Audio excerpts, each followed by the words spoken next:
Thanks for joining us again for part 2 of our 3-part discussion with Belizean real estate expert Dennis Caye. If you missed the first part, you can catch it right here on our YouTube channels. In this episode, we are going to discuss Canadians and financing through our partnership with OFX. We think there is a lot of useful information, and we hope that you'll find it beneficial. So please enjoy. So based on your experience, Dennis, what have you found, or how have you found Canadians kind of financing, or how are they making that leap? We could start with the folks that are looking to buy land. How are they working that out financially if they provide you with that information? Okay, so we have 2 different scenarios there. Most of the time, if my Canadian clients are buying land that includes some sort of seller financing, so they're putting 10% down, 15% down, they normally wire those funds into whatever closing company they use as escrow account. So for example, I use quite extensively Belize Caye Investments. They have an office on Ambergris Caye. Belize Caye Investments has an escrow account in the United States. So they would send that 10% plus closing costs into the escrow account. And then if they're making payments, the seller of the lot could be a Canadian, or he could be an American, or he could be a Belizean. So then we have to look at what's the easiest way for my Canadian clients to take their Canadian dollars and get them exchanged into euros or US dollars or something like that.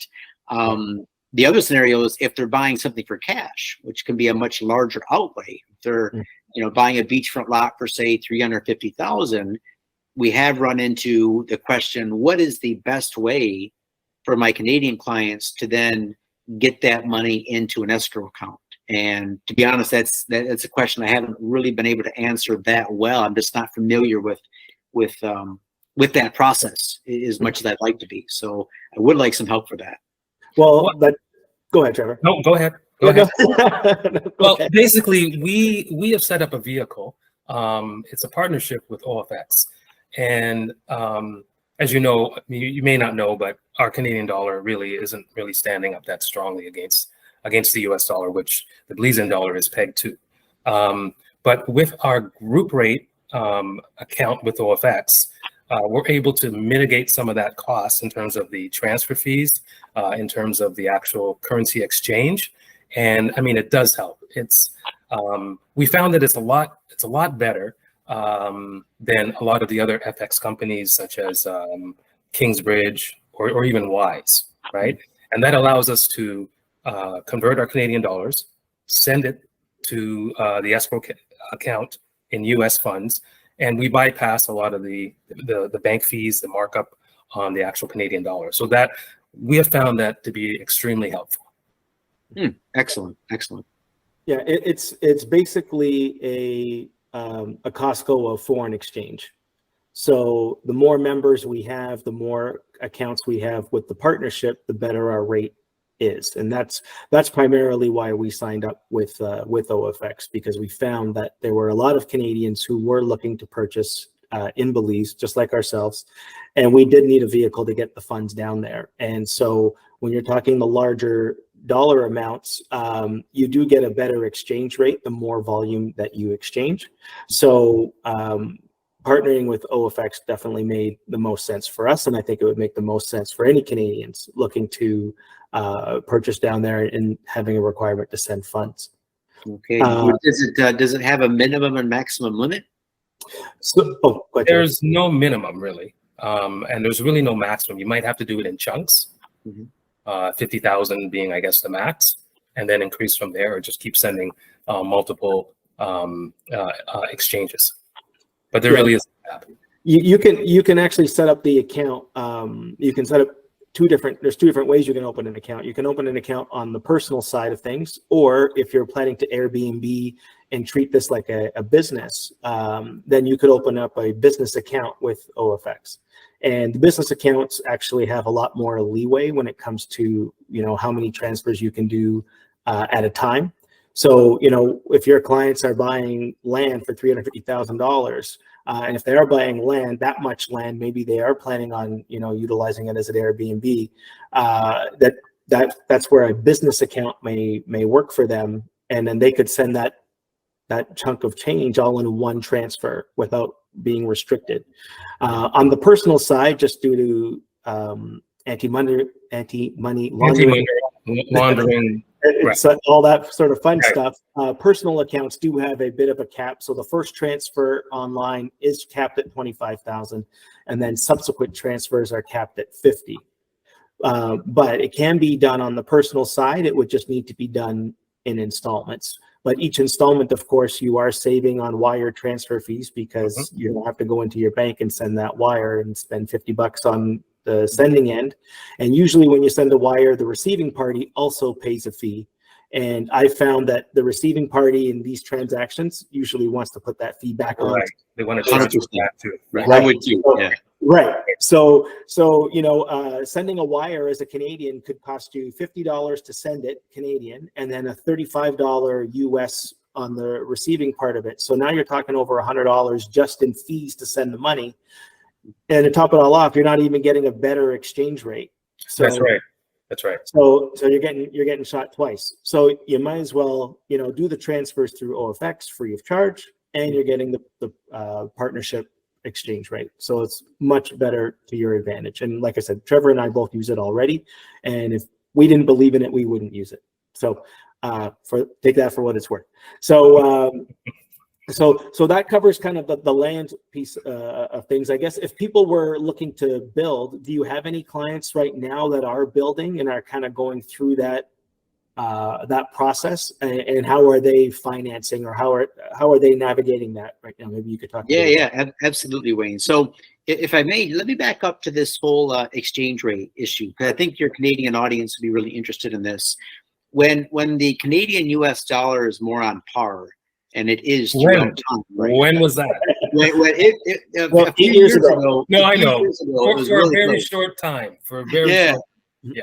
So when that happens, the rare event that happens, or let's say when it gets close, when it gets better, we see, of course, a big uptick of Canadian clients buying in Belize. And the larger the spread gets, we see less interest. Not less interest. Let me back up.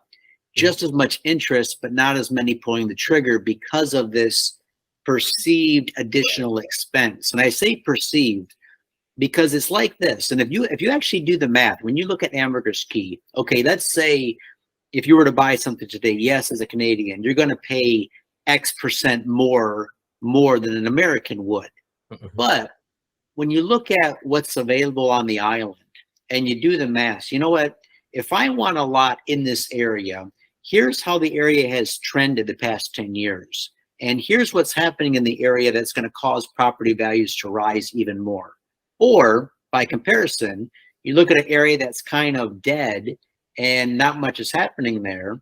So you're kind of waiting for that good deal to come up. Well, if a good deal comes up and it's 10 or 15% under market value, but you're as a Canadian are saying, oh yeah, but it's going to cost me 20%. You know what? When you're looking at a market like Belize, what I have to do sometimes is jump on a Zoom call with some of my Canadian clients, say, look, in your mind, you have this exchange rate that you're stuck on. But in the long run, because of what you're able to buy at today, put that out over the next 10, 15, 20 years that you're going to use the property. If you wait, there's going to be a cost to wait. You know, you could wait for the exchange rate to bump up 10%. What's happened on the property in the meantime, and if it's even available when you want to buy. So sometimes we have to have the conversation of, is it right to wait? Now, here's another thing you mentioned about financing. It could be that the exchange rate is horrible right now, but if you can finance it, get it under contract, finance it for a year or two, wait for that exchange rate to go up. We know it does. It fluctuates. And then when the time's right for you, when you're comfortable, pull out a bunch of money, pay off the property, and now you kind of like, you went on both sides of the transaction. You kind of saved a little bit on both. Plus, using the OFX, you can save a little bit more. So using those three vehicles, now you got the property and everyone's happy. Well, I mean, it's like that real estate concept where, sometimes you get clients, many times you get clients who talk about, I don't feel it's right. I still want to do it. I don't feel it's right at this moment. I don't have enough of a down payment. Well, obviously, just like with currency and just like with land, how it appreciates, it's no different. If you don't do it now and you decide to wait for that for that increase in down payment, you may wait a year, 2 years, 3 years, however long that is. But while you're waiting and trying to increase your down payment, the land that you're actually looking to purchase has doubled. Mm-hmm. So you're never going to catch up. Yeah. And as a matter of fact, you're actually going to be losing because that land is going to appreciate so much more quickly than your actual savings that you can actually accumulate during that time. Yeah, 100%. 100% agree with you. Yeah. I just tell my clients the land appreciation will always move faster than you can save. Right.